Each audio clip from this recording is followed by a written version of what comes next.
歡迎大家。Welcome to today's update on COVID-19 press briefing. We have with us Undersecretary for Food and Health, Dr. Choi Tak Yi, and Head of Communicable Disease Branch of the CHP Center for Health Protection, Dr. Chong Siok Kwan, and Chief Manager of the Hospital Authority, Dr. Sarah Ho. We'll first hear from Dr. Choi. Good afternoon, everyone. We have, in the fifth wave, the number of positive cases dropping from a peak of over 50,000 a day to the current figure of 7,000. This figure is still very high. It's over 40 times of the daily record of 149 cases per day in the previous waves. So we still have to remain vigilant. The current strategy is reduction in cases of infection, serious condition, and death. We also have three important areas, namely an important group, organizations, and occasions. Priority is also given to elderly people. In order to avoid infection, you have to observe good personal hygiene and stay socially distanced. In addition to that, frequent testing and vaccination will also achieve the objective of early identification and early treatment. So far in the fifth wave, the number of reported deaths has exceeded 7,000. And in the age group between 60 and 69, the death rate is 8.4%. Those between 70 and 79 is 16.5%, and those above the age of 80 is 71%.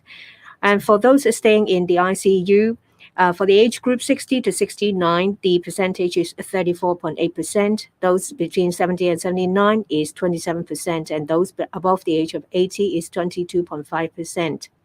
And of these age groups, if you are vaccinated, the death rate can be greatly reduced. The difference is 3 to 5 times. Currently, the vaccination rate among elderly people is still not ideal. As at the 30th of March, for the age group between 70 and 79, there are still 102,000 people not vaccinated, which accounts for about 18% of that age group. For those above the age of 80, currently there are about 42% of the people of this age group, that is 170,000 people who have not been vaccinated. That means currently over 270,000 people of those above the age of 70 is unvaccinated.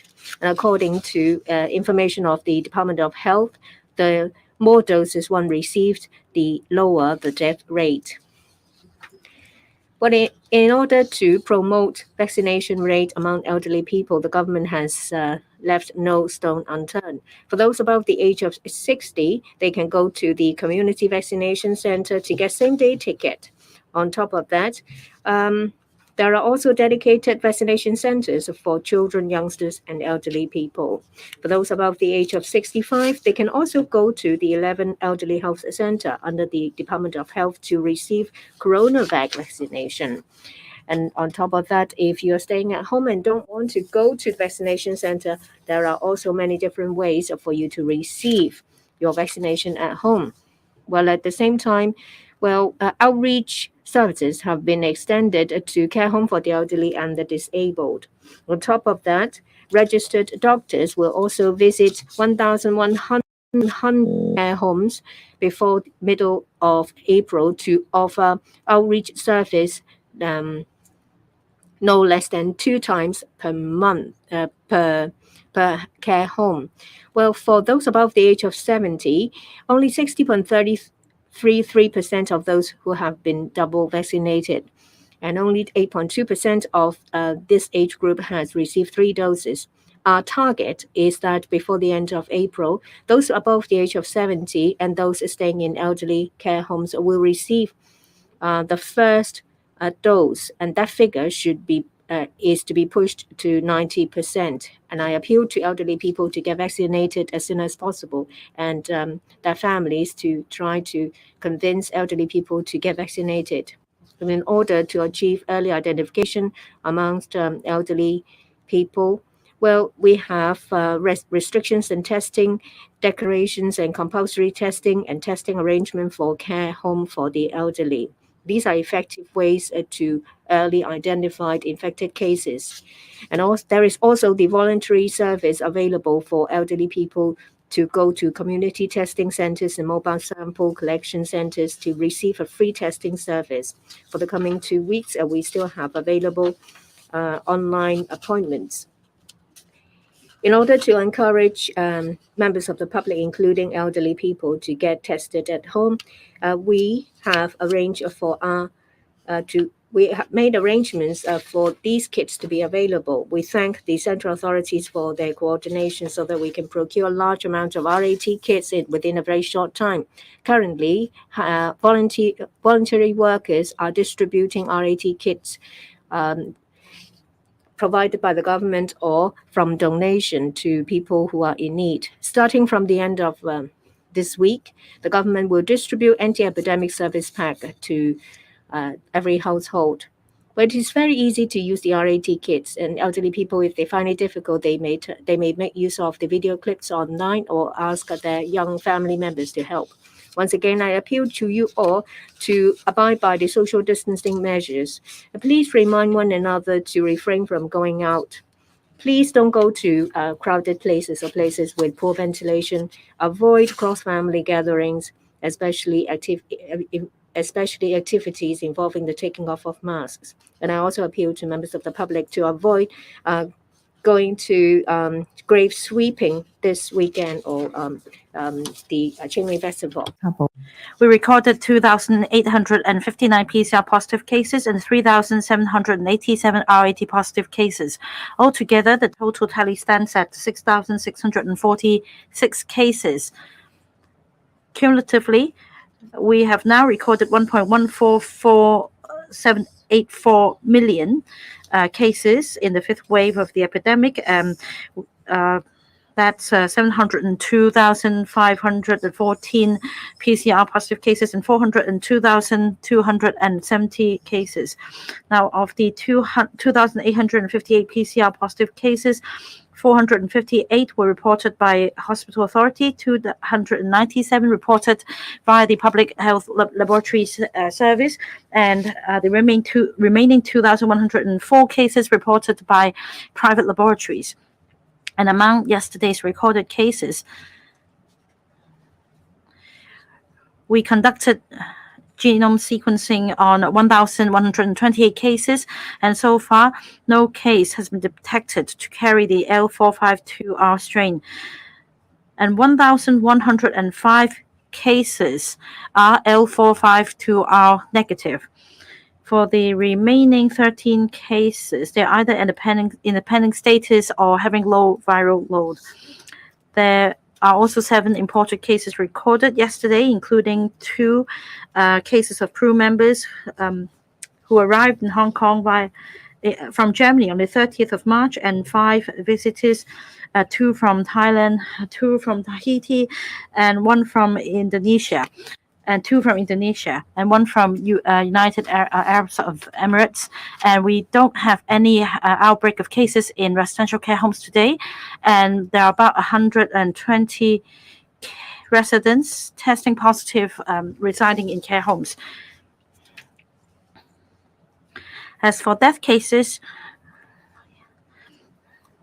today, the hospital authority reported 119 more death cases, and the deceased tested COVID positive.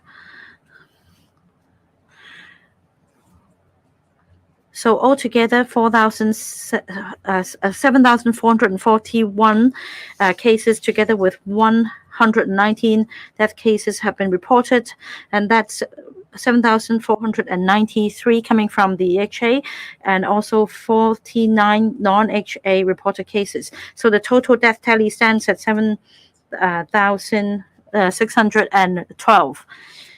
The age of the deceased ranged from 11 months to 112, with a median age standing at 86.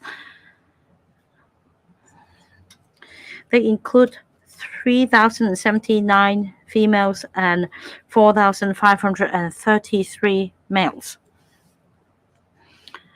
As for the fatality rate, the rate is 0.66%. And again, for the unvaccinated, the fatality rate stands at 3.08%.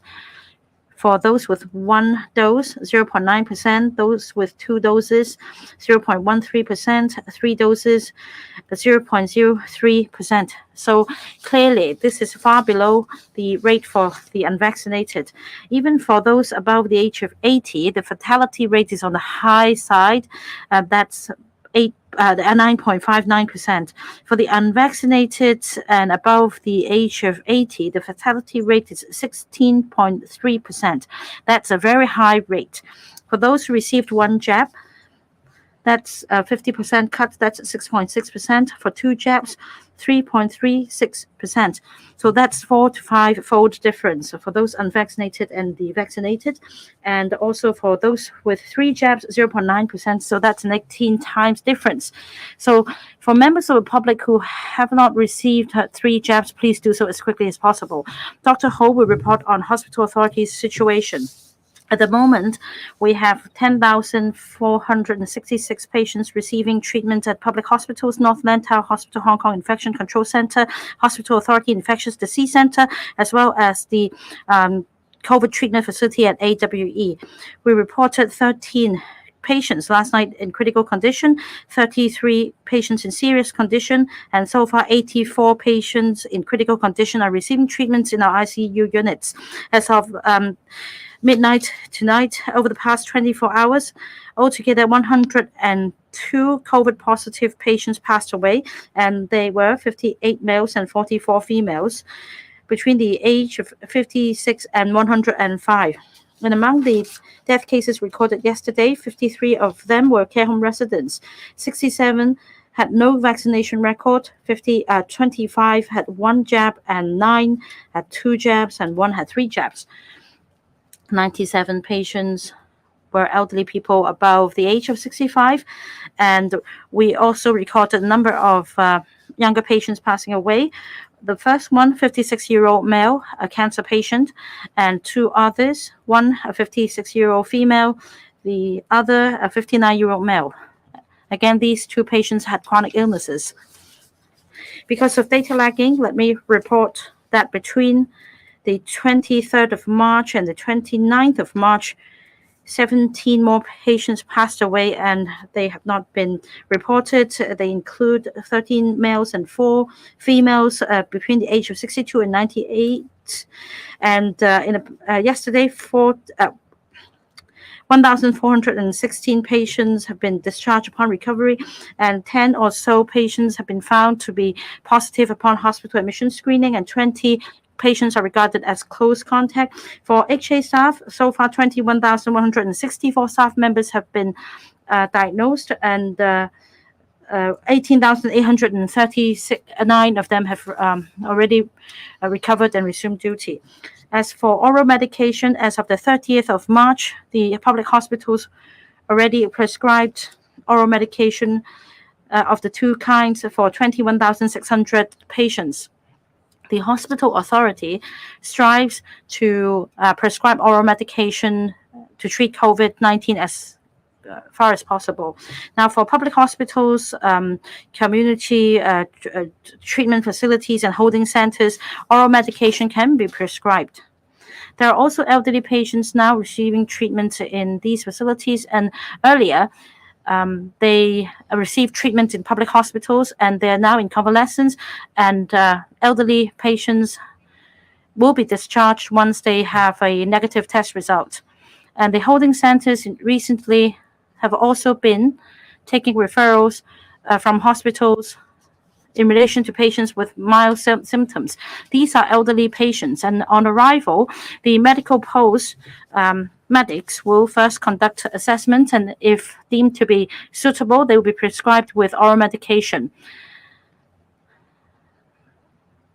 And these drugs will be arranged to be sent to holding centers. For example, in the morning, once received an instruction for oral medication to be prescribed at the holding center concerned, in the afternoon, the medication can be dispatched to the holding center in question. And we also have a function in our mobile app, and this app has been enhanced. We have this mobile app called HA Go, and there is a function called a booking for designated clinics. And starting from noon tomorrow, we will implement the second phase expansion. Members of the public can update the mobile app, and then without going through the registration as an HA member, a member of the public can make booking via the app. So even if you have not been registered with the HA system, if you have not ever received HA service, and if you have other forms of identity documents, you will be eligible for HA services. Since introduction of the appointment service on the 18th of March, over 14,000 patients have made bookings successfully for designated clinic consultations via the app. The app is suitable for those who have previously been registered with the HA system. Now it is question time. Please identify your organization and keep your questions succinct. The one in red at the back. I'm from Orange News. I have the following questions. Well, the number of confirmed cases is down by about 300 cases. However, Dr. Ho of Hong Kong U said on a radio show that he was concerned that with the relaxation, there might be a rebound. He reminded different sectors that we should not be overly optimistic. Well, what do you say to that? Well, there are reports saying that the government's considering relaxation of certain restrictions of air crew, including on arrival testing and a permission of closed-loop management. And under certain conditions, they are allowed to go out into the community. So what do you say to that? And this morning, the chief executive said that the 2 oral medications could be prescribed at holding centers. So what is the demand at holding centers currently? Perhaps I will answer first. Thank you for your question. We believe that in the fifth wave, the number of infected cases may be lower. But as I said in my speech, that people should remain vigilant because there is always a chance of a rebound. Looking back at previous waves, one single case who is a super carrier would cause a rebound. So we should not let our guard down, even though that the number has dropped to 7,000 from over 10,000. One should not think that the worst has passed. We should all abide by social distancing measures and avoid from attending gatherings and go to places where it's crowded. And we think that in relation to prevention of imported cases and curbing of community transmission, we have to be very cautious. In relation to aircrew members, we take into account the development of the epidemic before making adjustments. We will tread very carefully before we decide what to do in the next stage. The principle is that we should not do anything to affect the current situation. Dr. Ho, previously, holding centers are for people who are recovering after they've been discharged from hospitals, and they are waiting for a negative result. If need be, the patients might have already been prescribed these oral medication. Starting from a few days ago, holding centers may receive elderly people sent directly from care homes for the elderly. And we've started prescribing oral medication in holding centers. I'm from News. From the 29th to now, how many patients have been sent to holding centers? How much is that change? care homes said that they apply for their residents to be transferred to holding centers, but they have not heard anything about it. So for some centers, there are surplus beds, and for some other centers, there is a shortage of beds. The chief executive said that at the end of the week, there will be anti-epidemic service kit distributed. Within a very short time, there will be RAT tests for everyone. What's your view on this plan? Is it feasible? Will it be compulsory? Will this replace the universal PCR test? There are about 750,000 people unvaccinated in Hong Kong. Some experts said that perhaps people have received false information and misunderstood these about this and have made some misunderstanding about the safety of vaccines. Would you enhance your publicity and public education to disseminate correct information about vaccines to the public so that you can break through this bottleneck? This morning, the chief executive talked about the distribution of service kits, which contain various items, including RAT kits, masks, proprietary Chinese medicine.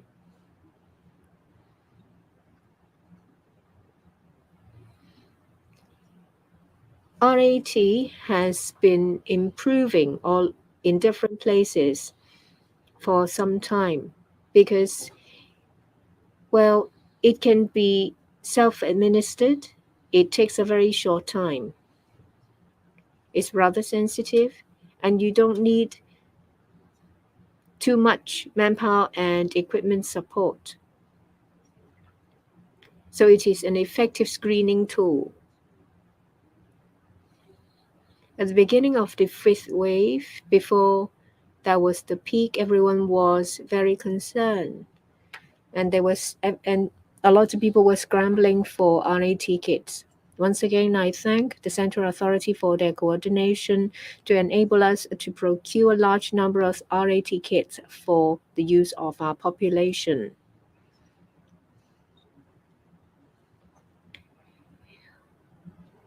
Members of the public can now use the RAT as and when needed. As to how they can use the RAT kits in the service kits, you may refer to the details which will be disseminated later. We ask members of the public to remain vigilant, strictly observe good infection control measures, and frequently use RAT kits to be tested. We now have effective oral medication to reduce the risk of fatality and serious cases. And we've always accorded priority to the elderly people.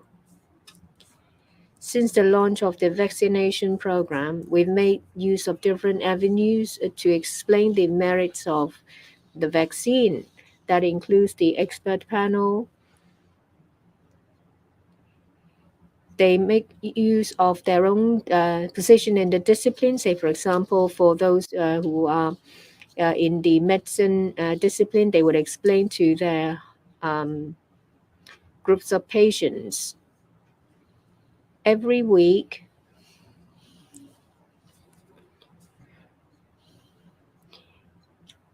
there are analyses conducted in relation to vaccination. Say, for example, the death rate. It's a decision. We've always emphasized that we need to protect our elderly citizens. So we ask their family members to convince them to get vaccinated so that there will be better protection for them and to protect them from serious cases. The holding center is under the charge of the Social Welfare Department. The hospital authority is in charge of healthcare. If you want to know about the figures, you may need to go to the SWD, the lady in green. I'm from cable TV. Today, we have 6,000 or so cases. For a few weeks, it's a four-digit figure. What's your assessment? Are we towards the end of the current wave? This morning, the chief executive said that the use of RAT can give us an assessment of the current situation. How do you assess its effectiveness? How do you ensure that citizens will report their cases after using the RAT? Are there any penalties? The next question is for the HA. Well, for holding centers, 7 of them, the usage rate is less than 30%, which is rather low. Will the HA talk to the SWD for new ways to better use beds in order to alleviate pressure faced by hospitals? The fourth question is for Dr. Choi. Well, a penalty for contravention of CTNs as well as RTDs have been enhanced. Is it because more people have flouted these notices?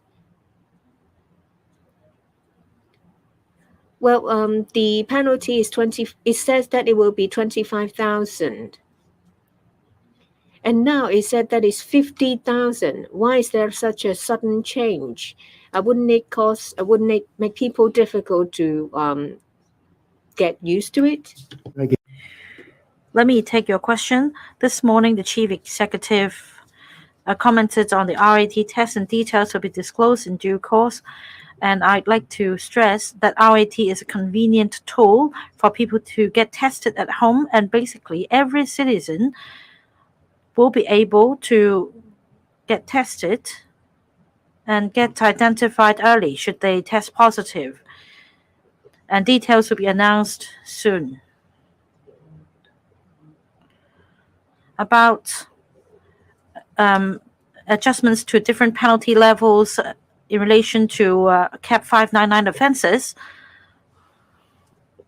Earlier, we raised the penalty level for breaching the CTN requirements.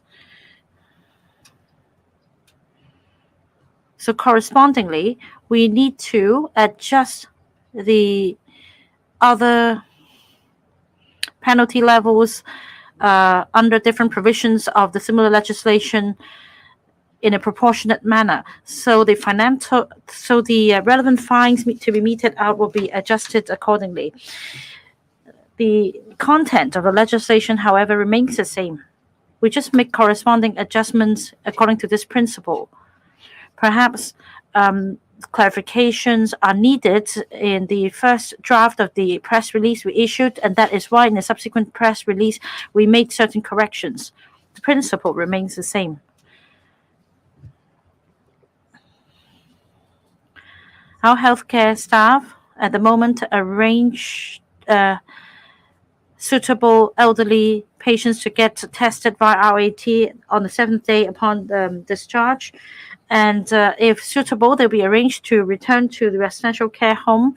However, if they still test positive, and if they're in a stable condition, they'll be arranged to be referred to isolation facilities or holding centers until they get negative results via rapid tests.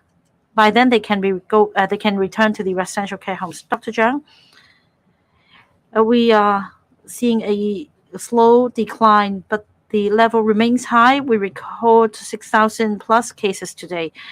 Now, comparing to the situation in the first 4 waves, we had peaks at about 100 cases.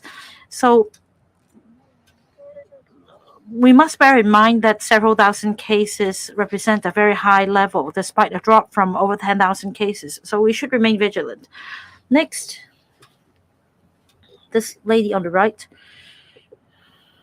I'm from Now TV. First question about the new function in your HA Go app. Can you tell us how you expect the enhanced function to help? And will HA be able to cope with the demand? And about mainland medical experts' arrival in Hong Kong, what exchange has taken place between the HA and CHP and mainland experts? and what are the areas of further enhancement in terms of using Chinese medicine to fight the epidemic. And about oral medication, earlier it was said that negotiations are underway with private clinics. Is there any update you can give us? When can oral medication be prescribed at private clinics? And about the quantity of drugs available for private hospitals, is there room to increase the quantity? The next question is this. Earlier, it was said that a reporting platform will be set up for recovered patients. When will it be commissioned? Dr. Ho, about the mobile application, we have a second phase enhancement. Previously, the app is only available for users who have been registered with the HA system or who have used the HA services before. Now, with the app's enhancement, even if you have not been registered with the HA system, even if you don't have an ID card and haven't used our services before, you can still make a booking via the mobile app. So we're trying to make it more available to the general public, and we have quotas available at the designated clinics. If you're unwell, you can make use of this mobile app to make a booking, or you can ring the hotline, especially when we have special quotas available for higher risk groups. So these special quotas will be available for use at the designated clinics. I understand that the mainland medical expert team has met with the chief executive of the hospital authority and other members of the healthcare profession in terms of using Chinese medicine in the HA system in treating COVID patients. We have exchanged views, and we have also reported our developments to them, and we've also exchanged our experience. We will also take reference from the mainland experience so that we can further implement and fulfill the goal of a 3 reduction strategy. As for oral medication in private hospitals, earlier we have streamlined the procedures. A significant quantity of oral medication can be obtained on loan in one go so that they can have their own reserve. We allow private hospitals more flexibility as a result. As for the platform for patients who have recovered from COVID, I think the concern is how the recovered patients can show proof of their status at the premises where vaccine pass requirements are to be complied with.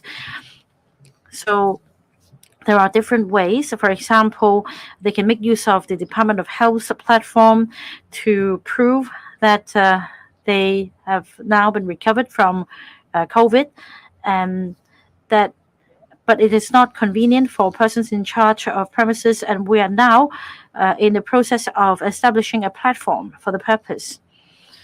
The platform will be available in May, so I ask for the public's patience. Next question. I'm from AM 730.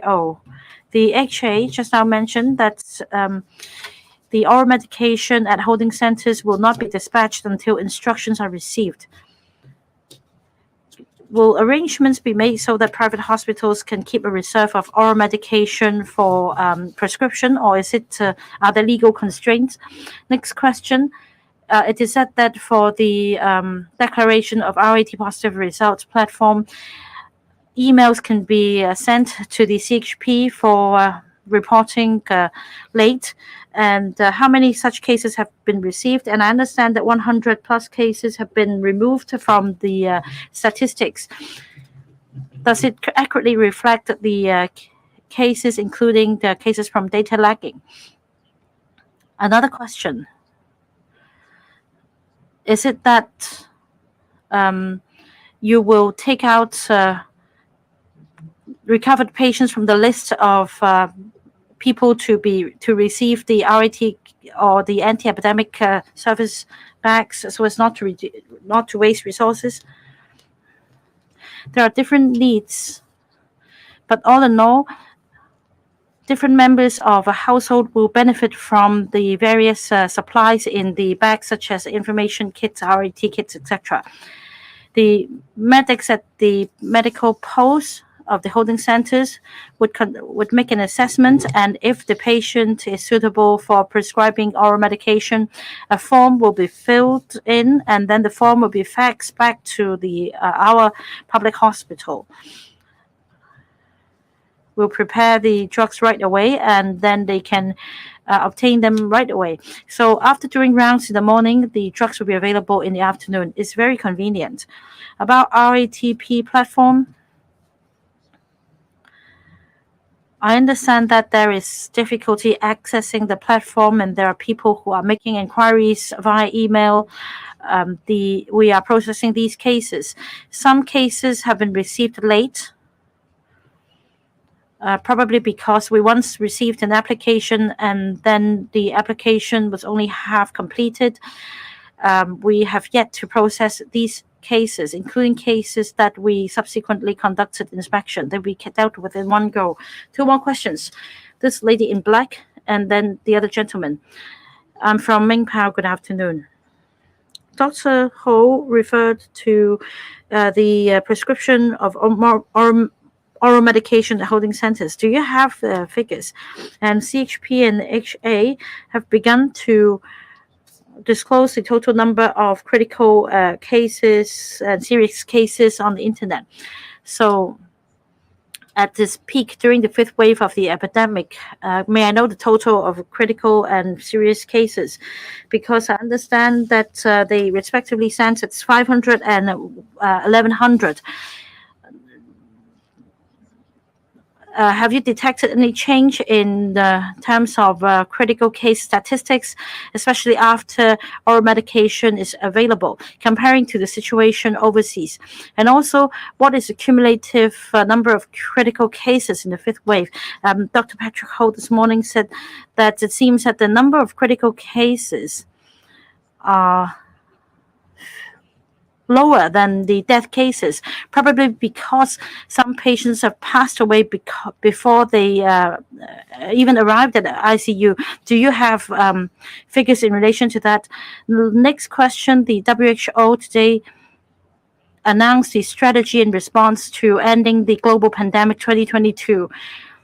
Is there a similar blueprint for Hong Kong? Will we be able to end the emergency epidemic situation in Hong Kong this year? There are different case scenarios, and has the government made any plans for different scenarios? I will answer first.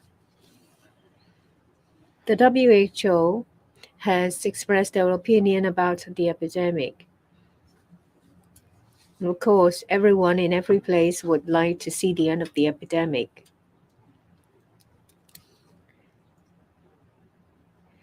Well, our common goal is to minimize the damage caused by SARS-CoV-2.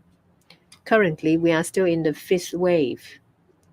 It's going down very slowly. We should remain vigilant. We should continue to guard against the imported cases and community transmission.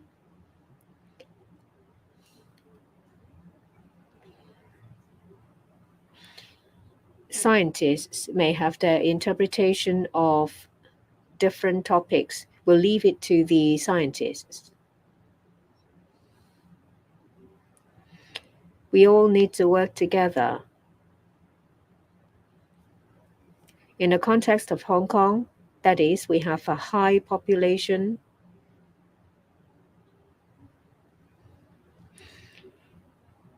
We have learned a lot, especially during the 5th wave. We need to make good use of the lessons learned.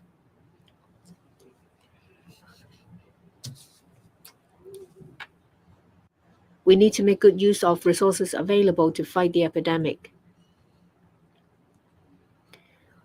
Regarding holding centers, it's only in the past day or two that they started receiving residents directly from care homes, and not many of them have got symptoms. The cases with prescription is only a single digit figure. In relation to people in ICU, well, currently it's about 70% of usage in a negative pressure bed.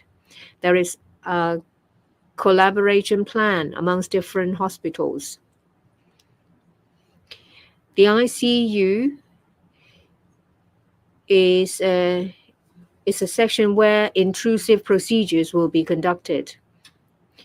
In the end, we will see how the procedure and the approach could help patients and the wish of families. That depends on the need. Sorry, the speaker's not using a microphone. I don't have the figures on hand. The one in black. I'm from Hong Kong 01. Tomorrow, the lift ban will be put in place. There may be more imported cases. Will it put pressure on our healthcare system? Can it cope? Well, in every wave is triggered by an imported case. Previously, the Delta case, it was Pakistani woman who's infected by the neighbor. How do you avoid the same mistake? Well, some experts talked about separate rooms in the quarantine hotel. Would you take that on board? Well, in the case of treatment for children, it may be different. Do you have a number of serious cases in pediatric patients? For COVID oral medication, it may not be suitable for children. What treatment are available for young children then? In the distribution of the service bags, can you tell us which type of RAT kits will be in the bag? That's all for my questions. Our strategy to prevent imported cases is very vigorous. We have announced that place-specific flight bans will be lifted. But we will put in place effective supporting measures to guard against imported case. That includes requirements before they board, the arrangements when they arrive at the airport, and testing requirements. It will be a very vigorous process.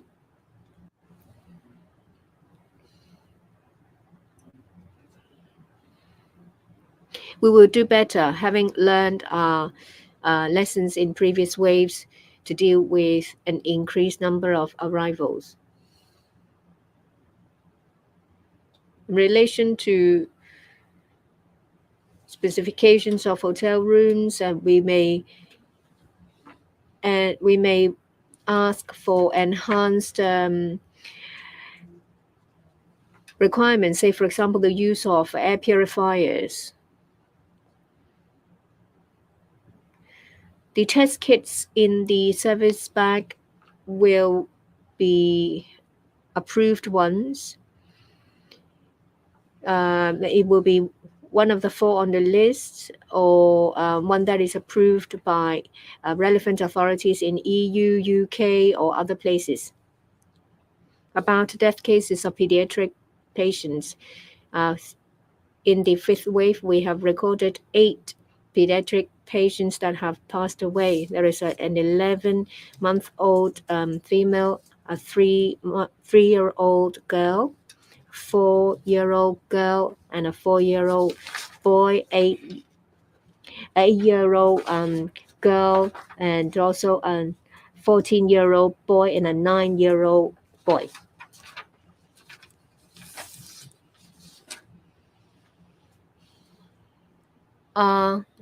Obstetrics doctors said that vaccination for pregnant women is safe and proved to be effective in prevention of premature birth. And in that way, it protects premature babies. and it will also reduce the rate of infection for the first 6 months of newborn babies. And it also, at the same time, reduce the risk of the adult being infected and passes on the virus to the baby. In terms of treatment, it's more than just oral medication. For serious cases, we have prescribed interferon steroid, remdesivir. They are prescribed in accordance with the situation. For children, that is those above the age of 3, there are suitable vaccines available.